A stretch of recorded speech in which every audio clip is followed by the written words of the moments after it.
Kolay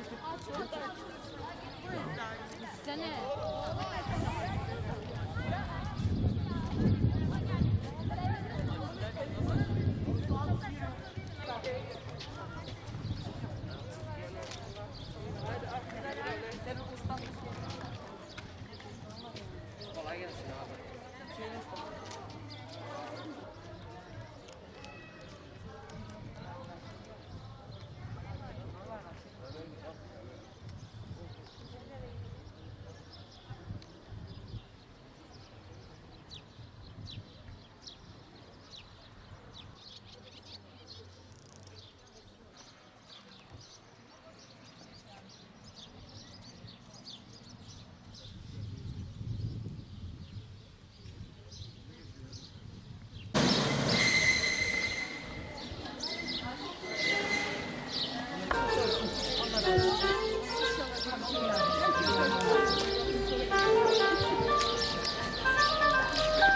Okul binamızı, okul bahçesini terk edebilirsiniz.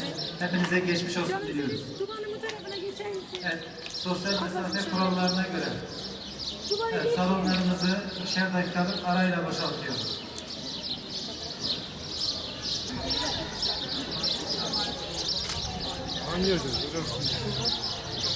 Evet gençler.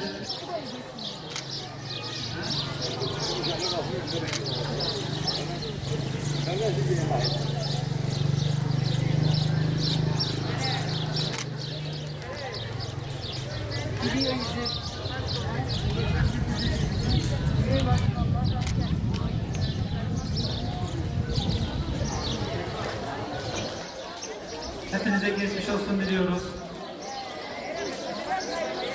Arkadaşlar arasında giderken lütfen sosyal mesafenize dikkat edin. Maskemizi takalım. Kendi sağlığınız için, sevdiklerinizin sağlığı için. Sonra ben babaannemle gideceğim. Telefonları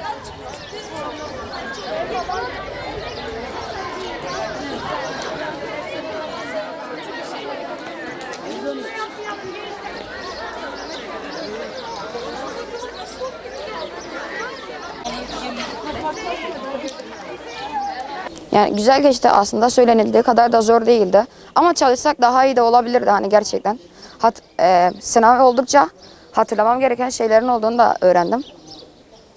Peki sınava hazırlanamadın mı? Aslında birazcık süre yetersiz oldu. Soruların uzun olması bize kolay gibi geldi ama birazcık zaman aldı. Peki en çok hangi derste zorlandın? Matematik. Normalde matematiği çok iyi yapıyordum ama matematik en çok zorlandığım konu oldu. Peki neyi hedefliyorsun?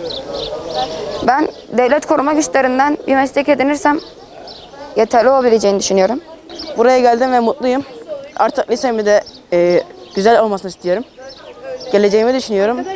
Misal benim babam çalıştı da böyle beni bu yola getirdi. Ben çalışıp çocuklarıma iyi bakmak istiyorum. Sınav nasıl geçti? Matematik zordu, fen kolay. Türkçe kolaydı, sadece İngilizce zordu. Ben şu anda Kur'an kursunda okuyorum. Arkadaşım da Kur'an kursunda okuyor beraber. Onunla beraber hoca olmak istiyorum yani, imam olmak istiyorum. Bu sınavı nasıl geçti? Sınavım güzel geçti. Sadece matematikte zorlandım. Konular biraz zordu. Biraz fazla boşum oldu. Ama hepsini yapabildim. En azından feni tamamlayabildim. Matematikte fazladan boşum oldu. Çünkü matematikte konularda biraz zorluğumuz vardı. Hem de boşluğum vardı. Çok çalışamamıştım matematiğe. Onun için böyle. Peki ne hedefliyorsun? Hedeflediğim liseler 350-400 arası. Bunun içinde de genellikle Merkez Anadolu liseleri var. 8. sınıftım, bugün LGS'ye girdik.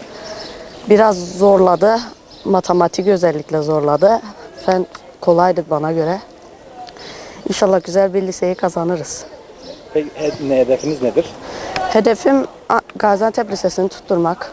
Puanı yüksek olduğu için inşallah tutturabilirim. Tüm sınava girenlerin Allah yardımcısı olsun.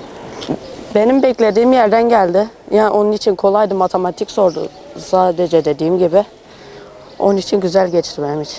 Tedbirler çok güzel alınmıştı. Sınıflara dezenfektan koyulmuştu. Her sınıfa maskemizi attırıp girerken yenisini verdiler 2 sefer.